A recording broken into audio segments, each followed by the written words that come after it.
রক্তের সম্পর্ক নাকি আইনের দাপট, শেষমেশ কার জিত হল? পর্দার আড়ালে থাকা মহারানী নিশামিত্র কি সত্যি খাঁচায় বন্দী, নাকি জেলের দেওয়াল ছাপিয়েও শুরু হবে তার নতুন কোনো চাল?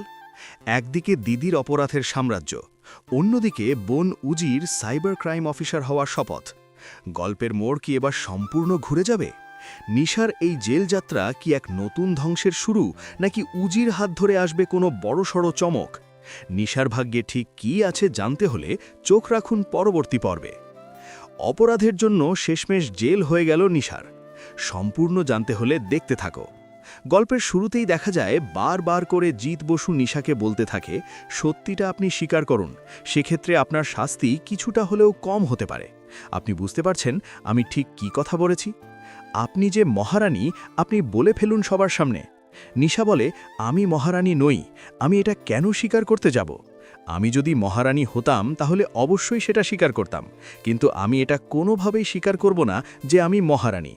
তখনই ঐশী বলে, তুমি যে কে সেটা আমরা খুব ভালো মতনই বুঝতে পারি। তোমার ক্ষমতা সম্পর্কে একটু হলেও আইডিয়া চলে এসেছে, তাই এসব কথা না বলাই বরং ভালো। ঠিক সেই মুহূর্তে খেয়া তখন বলে, কি যে হচ্ছে আমি বুঝতে পারছি না। নিশা তখন বলে, আমার বোন এই বাড়িতে আসুক, ওর সাথে একটাবারের জন্য দেখা করে আমি এখান থেকে চলে যাব। এরপর বারবার করে দীপ্তিকে জিজ্ঞেস করে অফিসার যে তুমি আমাদের সত্যি কথা বলো, তুমি ওখানে কি দেখেছিলে, কাকে দেখেছিলে, সবটা খুলে বলো, তাহলে আমরা তোমাকে সাহায্য করতে পারবো। দীপ্তি বলে, আমি তো বললাম আমাকে ওরা অজ্ঞান করে দিয়েছিল, তাই আমি বেশি কিছু দেখতে পারিনি। ওরা বলেছিল আমাকে জব দেবে, আমি যে স্যালারিটা ডিজার্ভ করি তার থেকে অনেক বেশি দেবে। আর যখন আমি জানতে পারলাম ওটা একটা অনলাইন স্ক্যামিং সেন্টার, তখন আমি সেখান থেকে বেরিয়ে যাওয়ার চেষ্টা করি, কিন্তু একটা ভুল করে বসি, যেখানে আমি বলে ফেলি যে আমি পুলিশকে সবটা বলে দেব। তারপরে ওরা আমার নাক, মুখে, চোখে এমন কিছু একটা চেপে ধরে যার জন্য আমি অজ্ঞান হয়ে যাই। তারপর আমার আর কিচ্ছু মনে নেই। এরপর জিত বসু বলে, এই মেয়েটা তো কিছু বলতেই পারছে না, কোনো প্রমাণের উপর ভিত্তি করে আমরা নিশামিত্রকে অ্যারেস্ট করব সেটা তো মনে হচ্ছে হবেই না। এর মাঝখানে বারবার করে জিজ্ঞেস করে, আপনি ঠিক দেখলে চিনতে পারবেন, আরেকবার ভালো করে দেখুন সবাইকে। কিন্তু সেই মেয়েটা দেখে ঠিকই, কিন্তু বলতে পারে না শিওরভাবে। এরপরে চলে এসেছে উজি। উজিকে দেখার পর নিশা বলে, তুই এসেছিস, আমি তোর জন্যই অপেক্ষা করছিলাম। তখনই উজি বলে, দিদি তুই কেন বলতো জেল থেকে পালাতে গেলি, কিসের জন্য পালাতে গেলি, এই কাজটা কেন করলি? তখনই নিশা বলে, বিশ্বাস কর বোন, তোকে দেখার জন্য, তোকে দেখতে চেয়েছিলাম, তোকে অনেক দিন ধরে দেখি না, তোর সাথে না থাকতে পেরে আমার একদমই ভালো লাগছে না, তাই আমি ভাবলাম তোকে যদি একটাবারে অন্তত দেখা করতে পারি। তুই কি বিশ্বাস করিস যে আমি এই মহারানী? বিশ্বাস কর বোন, আমি এই মহারানী নই। তখনই উজি বুঝতে পারে দিদি ছাড়া অন্য কেউ মহারানী হতেই পারে না। এরপর জিত বসু বলে, আপনি যেখানে দাঁড়িয়েছিলেন সেখান থেকে দেখলে বোঝাই যায় যে আপনিই হলেন মহারানী। হ্যাঁ, এটা ঠিক যে আমার কাছে এই মুহূর্তে কোনো বড়সড় প্রমাণ নেই ঠিকই, কিন্তু বড়সড় প্রমাণ পেতে বেশি সময় লাগবে না। সত্যিটা আমি একদিন সবার সামনে নিয়ে আসবই। তখন নিশা বলে, ভালো তো, আমিও চাই আপনি সত্যিটা সবার সামনে নিয়ে আসুন, কারণ সত্যিটা না জানা পর্যন্ত আমারও শান্তি হচ্ছে না। এরপর নিশার এই মনের জোর দেখে অফিসার জিত বসু একটু হলেও ভয় পেয়ে যায়। অন্যদিকে উজিকে দেখে মনে মনে একটাই কথা বলতে থাকে নিশা, যে আমার বোন আমার কাছে সব থেকে বেশি প্রিয়, ওর জন্য আমি সব করতে পারি, শুধুমাত্র উজির জন্য। এরপর উজিকে বলে, উজি তুই ঠিক আছিস তো, তোর কোনো ক্ষতি হোক আমি সেটা চাই না। উজি তখন বলে, আমি একদম ঠিক আছি, কিন্তু দিদি তুই কেন জেল থেকে পালালি বলতো? জেল থেকে পালিয়ে তুই কত বড় বিপদে পড়বি তুই কি সেটা বুঝতে পারছিস? নিশা তখন বলে, আমার কথা ছাড়, তুই কেমন আছিস সেটার জন্যই আমি তোকে দেখতে এসেছি, আমি ঠিক শুধরে যাব, তুই চাপ নিস না আমাকে নিয়ে। এরপর নিশাকে থানায় নিয়ে যাওয়া হচ্ছিল। তখনই দুর্জয়বাবু বলে, দীপ্তি এখনও সময় আছে, ঠিক করে বল যে তুই এই মেয়েটাকে অনলাইন স্ক্যামিং সেন্টারে দেখেছিলিস কিনা। কিন্তু দীপ্তি বলে, আমি চিনতে পারছি না, চোখটা আমার ঝাপসা ছিল, তাই আমি বুঝতে পারছি না। এই বলেই সে নিজের যেহেতু দেখতে পায়নি, তাই সে সত্যিটা স্বীকার করে নেয়। অন্যদিকে ভানুর কাছে খবর পাঠায় নিশা যে সে অনলাইন স্ক্যামিং সেন্টারটাকে বাঁচিয়ে নিয়েছে। ধরা পড়তে পড়তেও জিত বসু ওটার কোনো রকমের কোনো খবর পায়নি। সমস্ত ছেলেমেয়েগুলোকে সাইডে সরিয়ে নেওয়া গেছে, কোনো রকমের কোনো অসুবিধা হয়নি। আর এটা শোনার পর রীতিমতো ভানু তখন বলে, যাক বাবা, সব কিছু যখন ঠিক হয়েছে তাহলে ভালোই হবে, কিন্তু তুই কালকে বেল পাবি বলে মনে হয় না। নিশা তখন বলে, আমি জানি কালকে আমি বেল পাবো না, কিন্তু আমি যে কাজটা করে এসেছি সেটা আমার কাছে অনেক বেশি শান্তি। কারণ তুই ভাব একবার, যদি আমাদের কাজটা সম্পর্কে পুলিশ জেনে যেত তাহলে সারা জীবনের জন্য আমাদের এই স্ক্যামিং সেন্টারটা বন্ধ হয়ে যেত। তুই ভাবতে পারছিস কত লাখ লাখ টাকা আসে এইটায়, আর এটা নাকি বন্ধ হয়ে যাবে? সেটা আমি কি করে মেনে নিতাম বলতো? এরপর দীপ্তিকে বিছানায় শুইয়ে দেওয়া হয়।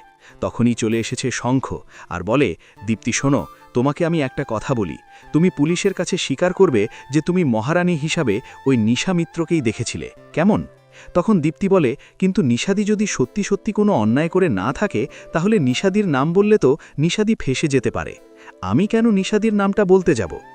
এরপরে উজি খাবার নিয়ে চলে এসেছে দীপ্তির জন্য আর বলে, খাবার নিয়ে এসেছি, খেয়ে নাও তো গরম গরম। আর হ্যাঁ, তুমি যেটা দেখেছো সেটাই বলবে, কারোর কথায় মন গলে গেলে হবে না, কিন্তু এই কথাটা মাথায় রেখো। তুমিও কিন্তু এই অনলাইন স্ক্যামিং সেন্টারে গিয়েছিলে, তাই কাউকে যখন কিছু বলবে তোমার দিকেও কিন্তু তার একটু হলেও আঁচ আসবে। সেই জন্য তোমাকে আমি সাবধান করছি। দীপ্তি বুঝতে পারে কোন বিষয়ে সাবধানের কথা বলেছে বৌদি ভাই। এরপরে জিজ্ঞেস করে যে মনে মনে একটা কথা ভেবে রাখবে দীপ্তি, তুমি যদি ঠিক হও তাহলে ঠিক, আর তুমি যদি ভুল হও তাহলে ভুল। এর মধ্যে শঙ্খকে বলে, শঙ্খদা, আপনি যতই চেষ্টা করুন না কেন আমার দিদিকে এইভাবে ফাঁসাতে পারবেন না, আর এটুকু কনফিডেন্স আমার মনের মধ্যে আছে। এদিকে ঋষির মনটা খুব একটা ভালো নেই, সাথে উজিরও না। উজি তো টেনশন করতে থাকে দিদিকে নিয়ে, কি হবে না হবে। তখনই ঋষি বলে, আচ্ছা, তোমার দিদি ছোটবেলা থেকেই এমন, তাই না? তখনই উজি বলে, হ্যাঁ, আমার দিদি ছোটবেলা থেকে অনেক ক্রাইম করে বেরিয়েছে। আমি সেই ক্রাইমগুলো ধরে ওকে অনেক কথা শুনিয়েছিলাম, মাকে বলেছিলাম, বাবাকে বলেছিলাম, কিন্তু কোনোই কাজ হয়নি। আমরা চাইলেও কিছু করে উঠতে পারিনি। তবে এইবার আমি দিদিকে আটকাবো। দিদিকে আটকাতে গিয়ে আমি কি করে নিজেদের সব কিছু বাঁচিয়ে রাখতে হয়, অনলাইন স্ক্যামিংগুলো কিভাবে ধরে ধরে সবটাই জানতে পেরেছিলাম, কিন্তু কোনোভাবেই অ্যাপ্লাই করা হয়নি। ঋষি তখন বলে, তুমি যদি অফিসার জিৎ বসুর আন্ডারে সাইবার ক্রাইম নিয়ে কাজ করো তাহলে আমার মনে হয় তুমি জীবনে অনেক বেশি সফল হতে পারবে। উজি, তোমাকে পারতেই হবে। আর সেই জন্য উজি প্রথম থেকেই ঠিক করে পড়াশোনা করে সাইবার ক্রাইম ডিপার্টমেন্টের বড়সড় অফিসার হবে, যাতে যারা যারা অন্যায় করছে তাদেরকে সে ডিরেক্ট ধরতে পারে। এরপরেই দেখা যায় নিশাকে কোর্টে তোলা হচ্ছে, আর নিশার 3 থেকে 4 মাসের মতো জেল হেফাজত হয়ে গেছে। আর এটা শোনার পরই নিশা একটু হলেও ভেঙে পড়ে। উজি তখন বলে, এই যে তোর সংশোধনাগার শাস্তিটা হলো, এরপর দেখবি তুই একদম নিজেকে বদলে ফেলতে পেরেছিস। নিজেকে বদলানোটা খুব দরকার, আর আমি জানি তুই সেটা করতে পারবি। কিন্তু নিশা বলে, আমি এখন অনেকটাই দূরে চলে গেছি, এখন আর কিছুই সম্ভব নয়, তাই এসব বলে আর কোনোই লাভভাব হবে না। তখনই উজি বুঝতে পারে তার দিদি এতটাই জেদি যে কোনোভাবেই নিজেকে চেঞ্জ করার কথা ভাবতেও পারে না। কিন্তু উজি ঠিক করেছে সবটা সে চেঞ্জ করে তবেই ছাড়বে। দিদিকে সে একটা নতুন জীবন গিফট করবে। ঋষি তখন বলে, তুমি যে এই পথটা বেছে নিয়েছ সেটা একদম ঠিক। তোমার এই পথে আমি আছি তোমাকে সাহায্য করার জন্য, তুমি একদম ভেবো না। এই বলেই ঋষি উজির পাশে দাঁড়ায় আর উজিকে সাহায্য করবে বলে ঠিক করে। 4 মাসের জেল হেফাজত মেনে নিতে না পারলেও মনে মনে এক ভয়ঙ্কর জেদ পুষে রাখে যে সে ফিরে এসে নিজের সাম্রাজ্য আবারও বিস্তার করবে। জেলের ভেতরে বসে সে ভানুর সাথে যোগাযোগের চেষ্টা করতে থাকে, যাতে তার অনুপস্থিতিতে অনলাইন স্ক্যামিং সেন্টারটা কোনোভাবে বন্ধ না হয়ে যায়। অন্যদিকে উজি নিজের প্রতিজ্ঞায় অটল থাকে। সে দিনরাত এক করে সাইবার ক্রাইম এবং ফরেন্সিক ইনভেস্টিগেশন নিয়ে পড়াশোনা শুরু করে। ঋষি তার এই লড়াইয়ে ছায়ার মতো পাশে থাকে। উজি বুঝতে পারে নিশা জেলে থাকলেও তার নেটওয়ার্ক এখনও বাইরে সক্রিয় রয়েছে, কারণ মাঝে মাঝেই কিছু অচেনা নম্বর থেকে দীপ্তিকে হুমকি দেওয়া হতে থাকে। দীপ্তি ভয়ে কুঁকড়ে যায়, কিন্তু উজি তাকে সাহস দিয়ে বলে যে পুলিশ এবং আইন তার সাথে আছে। জিৎ বসুও উজির এই পরিবর্তনের ধারায় মুগ্ধ হন এবং তাকে ইন্টার্ন হিসেবে নিজের টিমে কাজ করার সুযোগ দেন। উজি সেই সুযোগ কাজে লাগিয়ে নিশার পুরনো সব ডিজিটাল ফুটপ্রিন্ট ট্র্যাক করতে শুরু করে।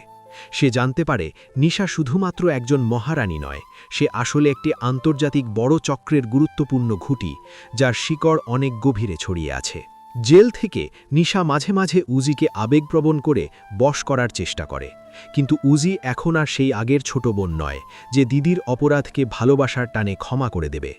সে স্পষ্ট জানিয়ে দেয় যে দিদি যদি অপরাধ কবুল না করে তবে সে নিজেই তার দিদিকে বড় শাস্তির মুখে ঠেলে দেবে। নিশা বুঝতে পারে তার সবথেকে বড় শক্তি উজি এখন তার সবথেকে বড় শত্রু হয়ে দাঁড়িয়েছে। 3 মাস পর নিশা যখন প্যারোলে মুক্তি পাওয়ার চেষ্টা করে তখন উজি কোর্টে এমন কিছু ডিজিটাল প্রমাণ পেশ করে যা প্রমাণ করে দেয় যে জেলের ভেতরে বসেও নিশা বাইরের স্ক্যামিং সেন্টারের কাজ নিয়ন্ত্রণ করছিল। বিচারক নিশার প্যারোলের আবেদন খারিজ করে দেন এবং তার সাজার মেয়াদ আরও বাড়িয়ে দেন। এই ঘটনায় নিশা চরম ক্ষিপ্ত হয়ে ওঠে এবং ভানুকে নির্দেশ দেয় উজি আর ঋষিকে সরিয়ে দেওয়ার জন্য। কিন্তু উজি আগে থেকেই সতর্ক ছিল। সে নিজের বুদ্ধিতে ভানুর লোকেদের পুলিশের জালে আটকে দেয়। ভানু ধরা পড়ার পর সব সত্যি স্বীকার করে নেয় এবং জানায় যে নিশা কিভাবে অসহায় মেয়েদের চাকরির টোপ দিয়ে এই অপরাধের জগতে নিয়ে আসত।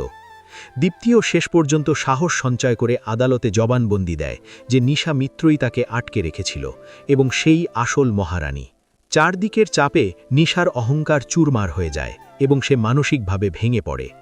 উজি তখন জেলে গিয়ে দিদির সাথে দেখা করে এবং বলে যে সে দিদিকে ঘৃণা করে না, বরং সে চায় নিশা তার ভুল স্বীকার করে নতুন করে জীবন শুরু করুক।